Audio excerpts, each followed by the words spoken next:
السلام علیکم دوستو، سانگڑ نیوز کے سلسلے قصے کہانیاں سبق آموز واقعات میں ہم ایک اور ویڈیو شامل کرنے جا رہے ہیں جس کا عنوان ہے ایک بادشاہ جو طاعون کی وبا کے ڈر سے بھاگ گیا۔ منقول ہے کہ بنو امیہ کا بادشاہ عبد الملک بن مروان جب ملک شام میں طاعون کی وبا پھیلی تو موت کے ڈر سے گھوڑے پر سوار ہو کر اپنے ملک سے بھاگ نکلا اور ساتھ ہی اپنے خاص غلام اور فوج بھی لے لی۔ وہ طاعون کے ڈر سے اس قدر خائف اور ہراساں تھا کہ زمین پر پاؤں نہیں رکھتا تھا بلکہ گھوڑے کی پشت پر ہی سوتا تھا۔ دوران سفر ایک رات اس کو نیند نہیں آئی تو اس نے اپنے غلام سے کہا کہ تم مجھے کوئی قصہ سناؤ۔ تو ہوشیار غلام نے بادشاہ کو نصیحت کرنے کا موقع پا کر یہ قصہ سنایا کہ ایک لومڑی اپنی جان کی حفاظت کے لیے ایک شیر کی خدمت گزاری کیا کرتی تھی تو کوئی درندہ شیر کی ہیبت کی وجہ سے لومڑی کی طرف دیکھ نہیں سکتا تھا اور لومڑی نہایت بے خوفی اور اطمینان سے شیر کے ساتھ زندگی بسر کرتی تھی۔ اچانک ایک دن ایک عقاب لومڑی پر جھپٹا تو لومڑی بھاگ کر شیر کے پاس چلی گئی اور شیر نے اس کو اپنی پیٹھ پر بٹھا لیا۔ عقاب دوبارہ جھپٹا اور لومڑی کو شیر کی پیٹھ پر سے اپنے چنگل میں دبا کر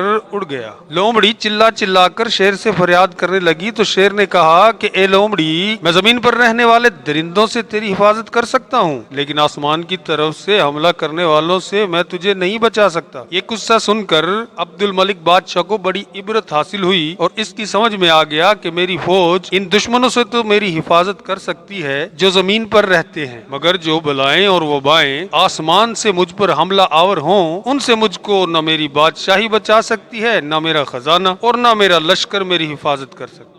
آسمانی بلاؤں سے بچانے والا تو بجز خدا کے اور کوئی نہیں ہو سکتا۔ یہ سوچ کر عبد الملک بادشاہ کے دل سے طاعون کا خوف جاتا رہا اور وہ رضا الہی پر راضی رہ کر سکون و اطمینان کے ساتھ اپنے شاہی محل میں رہنے لگا۔ دوستو، اس حکایت سے ہمیں بھی سبق حاصل کرنا چاہیے کیونکہ کورونا وائرس بھی ایک بلا ہے جس کا مقابلہ ہم نہیں کر سکتے اور نہ ہی ہم موت سے بھاگ سکتے ہیں۔ اس سے صرف اللہ پاک کی رضا ہی ہمیں بچا سکتی ہے۔ جتنا ہو سکے اس کی پناہ طلب کریں، وہ بہت کریم ہے، عذر قبول فرمانے والا ہے، وہ ضرور ہماری سنے گا۔ اللہ پاک ہماری حفاظت فرمائے، آمین یا رب العالمین۔ دوستو، اگر ہماری ویڈیو آپ کو پسند آئی ہو تو لائک اور شیئر کرنا نہ بھولیے گا اور اگر ہمارا چینل آپ نے سبسکرائب نہیں کیا تو سبسکرائب کر دیں۔ ملتے ہیں اگلی ویڈیو کے ساتھ، تب تک اپنا خیال رکھیے گا۔ اللہ نگہبان۔